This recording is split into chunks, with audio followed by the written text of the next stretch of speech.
of the public. Trust in the judiciary is not a privilege.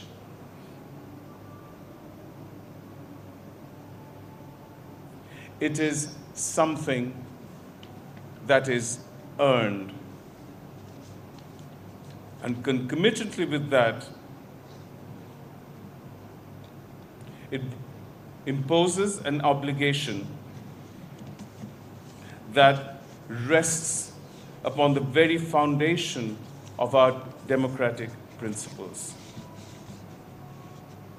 The road to reform, as we all know, is neither easy nor immediate.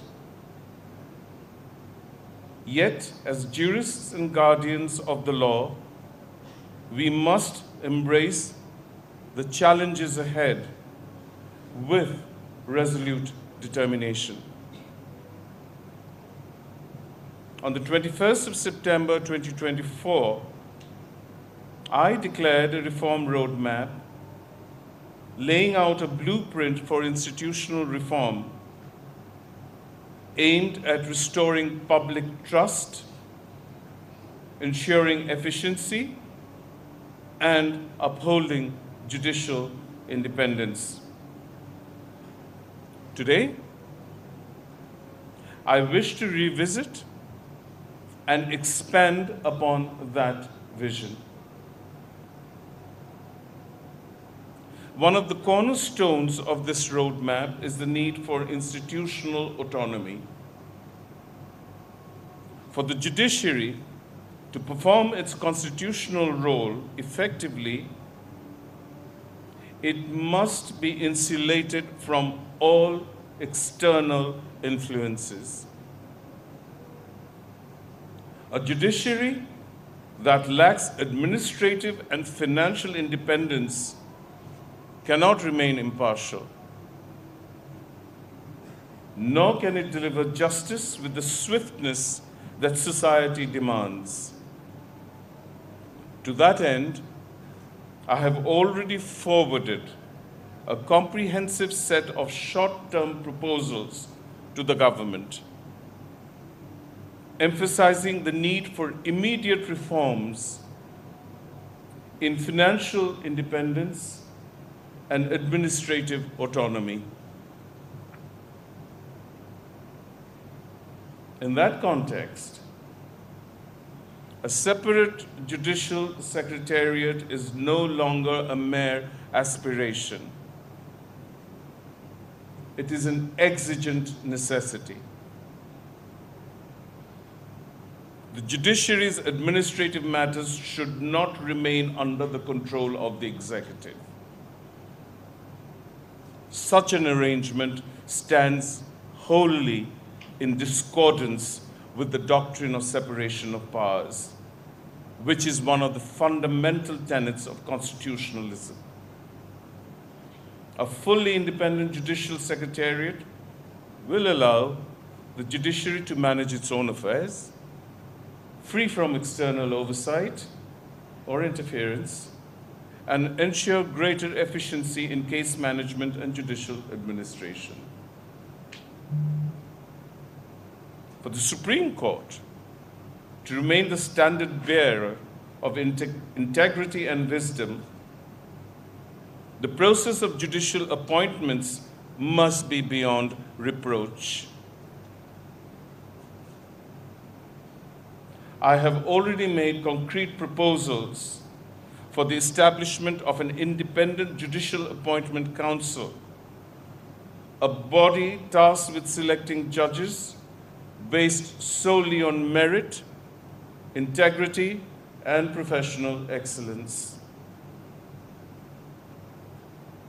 The judiciary is not merely another arm of the state.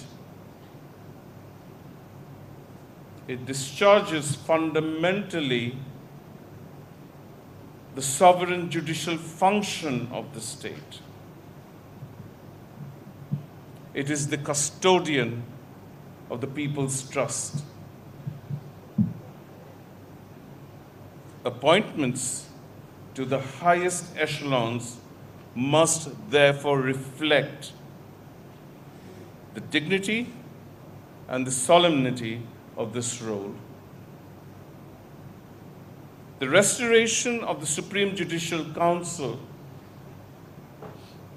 after the disposal of the review of the 16th Amendment case is of paramount importance.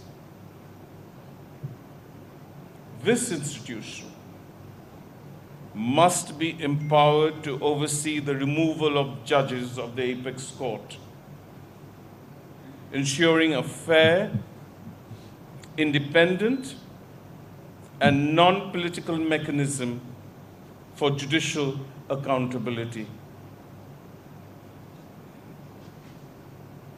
By reinstating the Supreme Judicial Council, we have reaffirmed our commitment to institutional autonomy and safeguard the integrity of the judiciary from undue influence, even from the legislative branch of the state.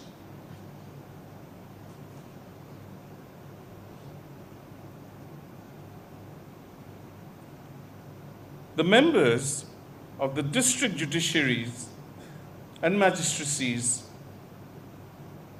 form the bedrock of our legal system. The significance of their role in delivering justice at the grassroots level cannot be overstated. However, frequent and arbitrary transfers disrupt their ability to serve effectively. I am therefore committed to implementing structured and merit-based transfer guidelines that will ensure transparency, fairness, and stability within the judiciary. Judicial officers, at the end of the day, deserve, in the bare minimum, to work with dignity, free from the fear of undue interference. In keeping with our broad vision for reform, I have articulated a strategic plan for the judiciary encompassing short-term, medium-term, and long-term goals. The short-term proposals, along with detailed concept notes, have already been submitted to the government and include reforms aimed at enhancing judicial institutional autonomy, financial independence, and addressing the issues of judicial vacancies. In the medium term, I envision the full implementation of e-judiciary initiatives and training programs for judges to equip them with modern tools and techniques. In the long term, we aim to establish a judiciary that is truly independent, efficient, and staying relevant, equipped with an ever-evolving capability of responding to the needs of an ever-evolving society.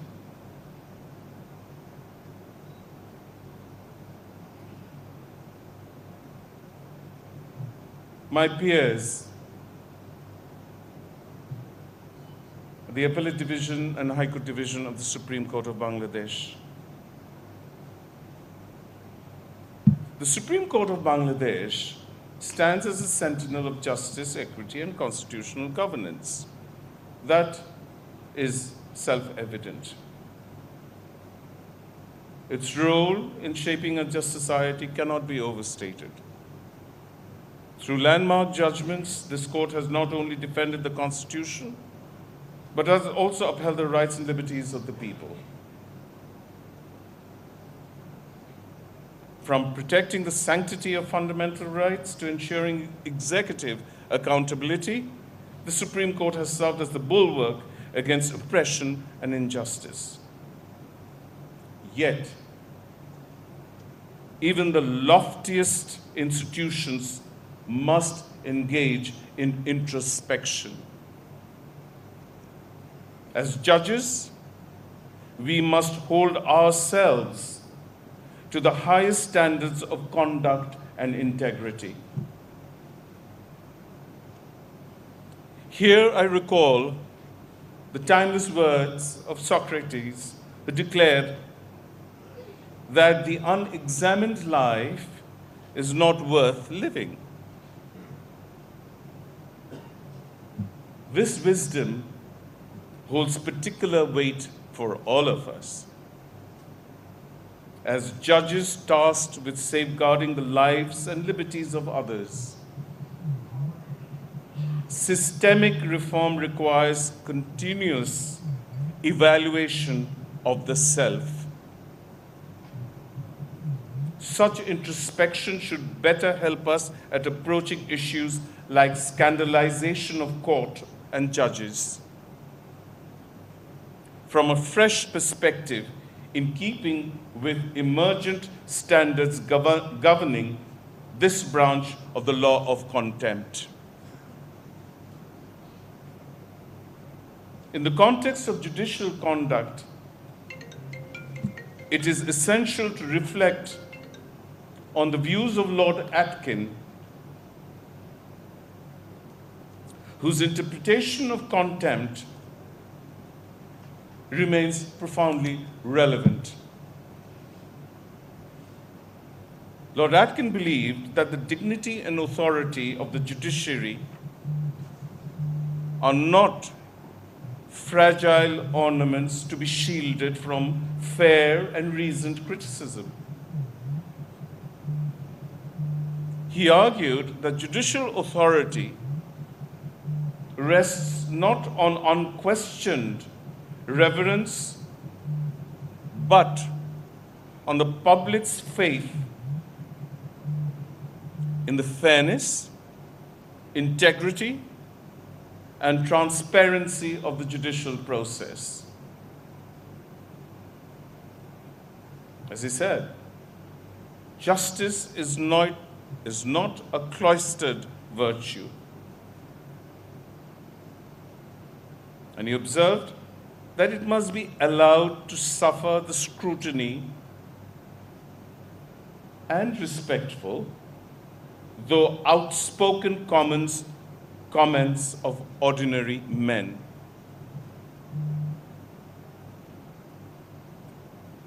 This statement highlights the importance of judicial humility and the ability to withstand constructive criticism. It is often said that power unchecked leads to hubris and debilitating complacency. As judges, we are not above scrutiny. Introspection is both a privilege and a responsibility. For the judiciary must lead by example. Justice V.R. Krishna Iyer once reminded us that criticism of the courts, when fair and constructive, is not contempt, but a tool for refinement. However, reckless scandalization of the judiciary meant and calculated at eroding the trust in its integrity must not be tolerated. As judges, we must strike a delicate balance to welcome reasoned criticism and fair comment as part of democratic discourse, while protecting the institution from malicious attacks that threaten its very legitimacy.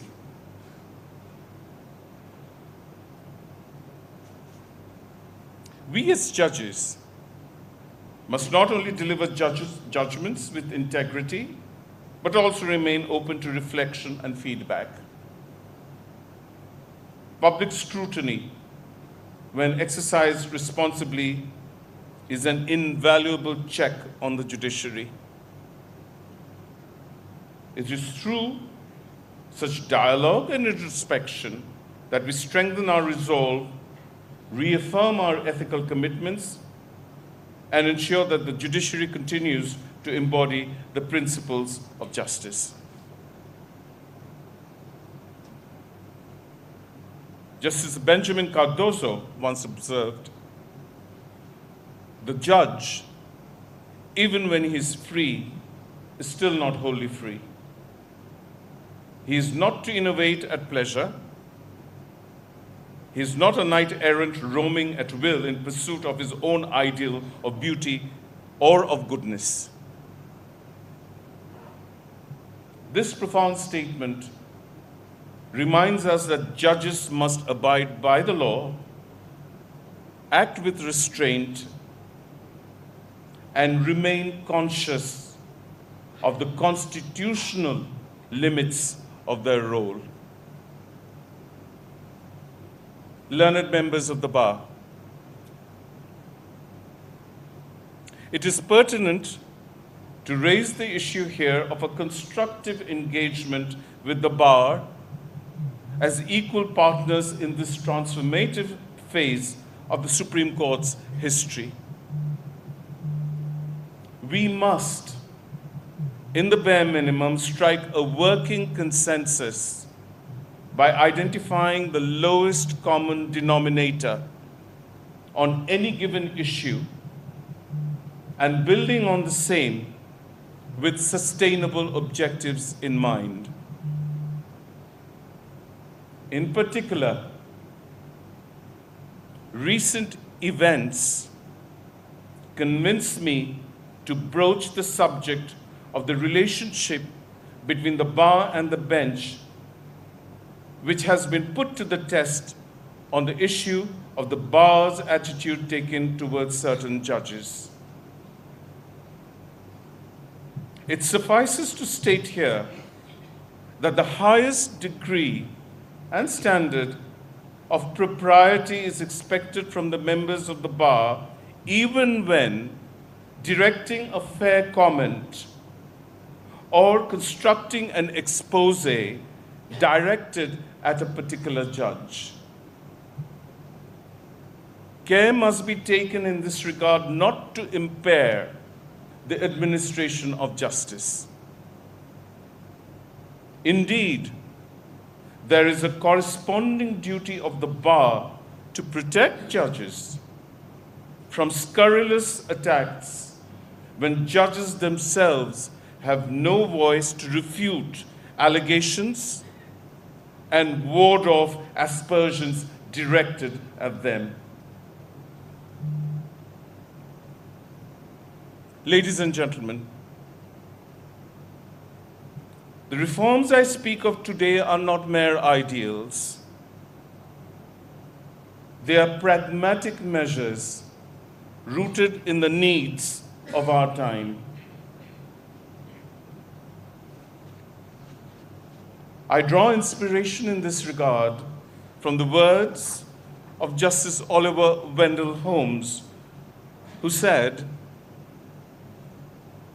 "The life of the law has not been logic, it has been experience."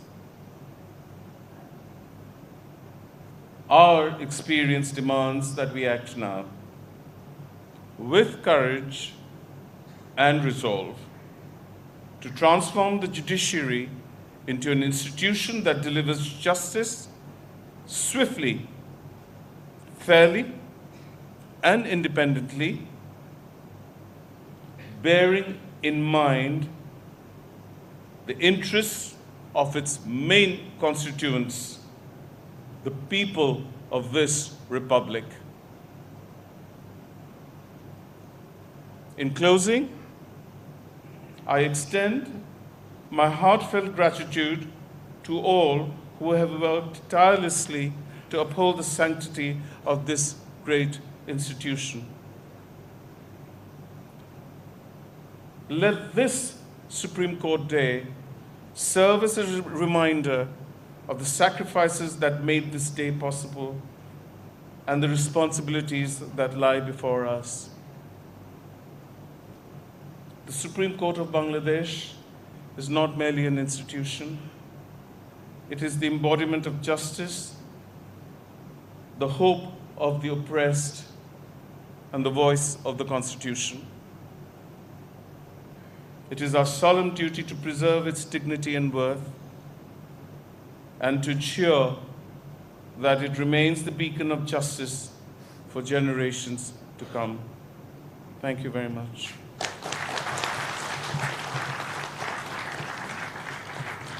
মূল্যবান ও নির্দেশমূলক ভাষণের জন্য অসংখ্য ধন্যবাদ ও কৃতজ্ঞতা জানাচ্ছি বাংলাদেশের মাননীয় প্রধান বিচারপতি মহোদয়কে। ন্যায় বিচার প্রতিবিধানে আইনের শাসন প্রতিষ্ঠায় বিচার বিভাগকে জনগণের আস্থার উৎকর্ষে অবিচল রাখতে সর্বোপরি দেশের সংবিধান সংরক্ষণে সতত জাগ্রত দেশের সর্বোচ্চ আদালত বাংলাদেশ সুপ্রিম কোর্ট। সম্মানিত সুধী, অনুষ্ঠানের এ পর্বে আজকের আলোচনা অনুষ্ঠানে মাননীয় সভাপতির ভাষণ প্রদানের জন্য সবিনয়ে আমন্ত্রণ জানাচ্ছি বাংলাদেশ সুপ্রিম কোর্ট দিবস উদযাপন সংক্রান্ত জাজেস কমিটির সভাপতি ও আপিল বিভাগের মাননীয় বিচারপতি জনাব মোহাম্মদ আশরাফুল ইসলাম মহোদয়কে।